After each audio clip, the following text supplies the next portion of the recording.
Lalakas pa ang business tourism sector ng Clark matapos lagdaan ng Clark Development Corporation o CDC at South Korea-based Laksha Corporation ang isang 4.4 billion pesos na kasunduan para sa high-end mixed-use development. Nilagdaan ang deal nitong March 24 sa Clark Visitor Center na maglalaan ng 20,000 square meter na lupa sa Creekside Road para sa proyekto na magtatampok ng hotel at sa service apartments na nakatuon sa pagpapalakas ng meetings, incentives, conferences, and exhibitions o MICE economy ng Freeport.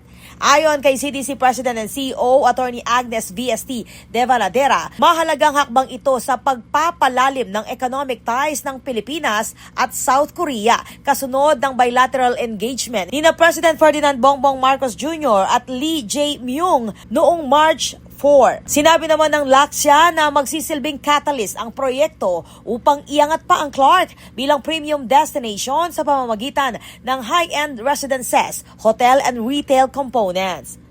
Ang Laksha Corporation ay subsidiary ng Laksha Holdings Incorporated, isang upscale property developer na nakabase sa Seoul. Ako po, Patricia Mamangon para King News Force Pampanga. Balitang tutuking Balen, susuyo.